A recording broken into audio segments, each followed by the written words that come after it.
David Polyansky. And David, thank you so much for being here with us. We appreciate your time. It's, of course, a huge night for Ron DeSantis, who didn't really make the leap and have that moment at the last debate that I hear a lot of people were hoping for from him. Do you think he will get it tonight? Well, thank you. First, thanks for having me. It's a pleasure to be on. And look, debates and campaigns are about long-term strategies and continual momentum. They're not about moments. We've seen a lot of that in this race. People come and go. Ron DeSantis and the campaign is built for longevity, meaning our eye is on the prize in January 15th in Iowa, January 23rd in New Hampshire, and then heading into South Carolina from there. So our goal tonight is really to take advantage of the absence of the former president and use that void to drive our message. And our message is pretty clear. The country's in decline.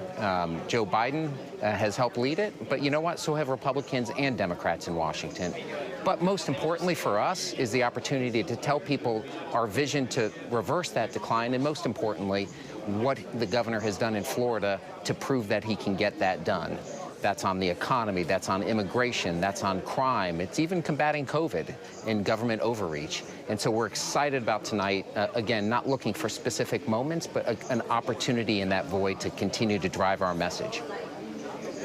It's interesting to me that you say you want to take advantage of Trump not being there, because you hear so often, we've even heard from Pence and, of course, Chris Christie, that Donald Trump should be taking part in this debate. So how exactly does that work to your advantage? Well, look, number one, anytime there's one less candidate, there is more of an opportunity to speak. But number two, the former president is he likes to drive unusual messages and doesn't really rely on his record, but, sometimes maybe fudges the facts. And so getting into that kind of debate right now is, that will come potentially down the road.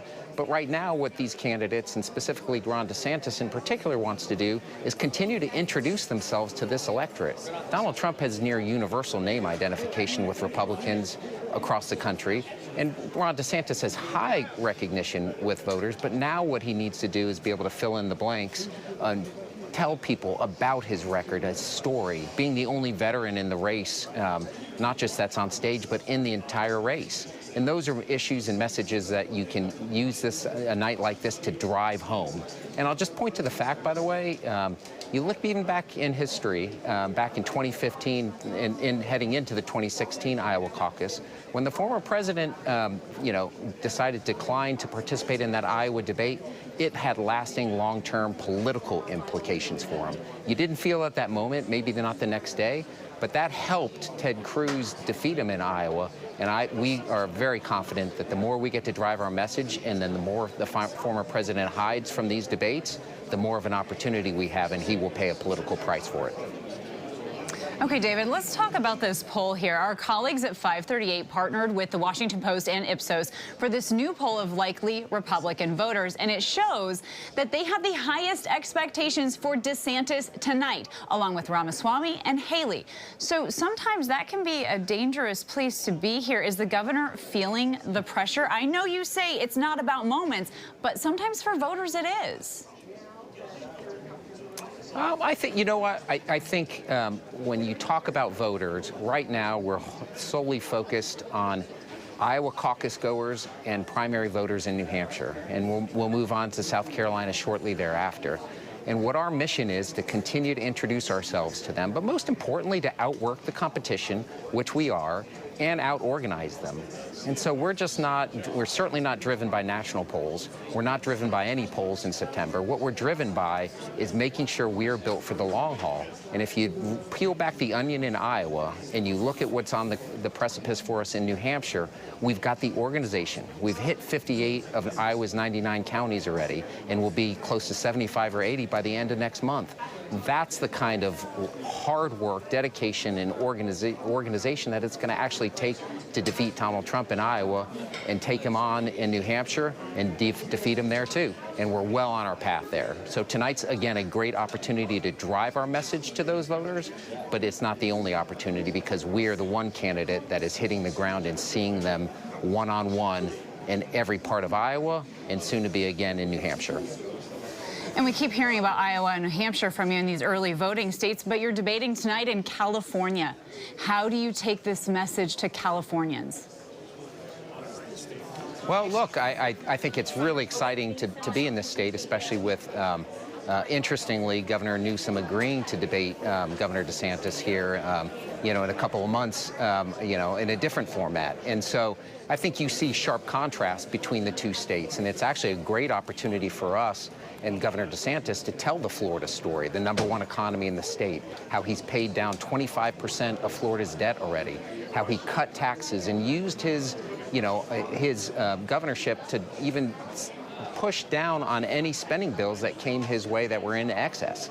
And that's a sharp contrast, not just to what you see here in California, but what you see in Washington from both parties. And that's a great opportunity to contrast right here in this state.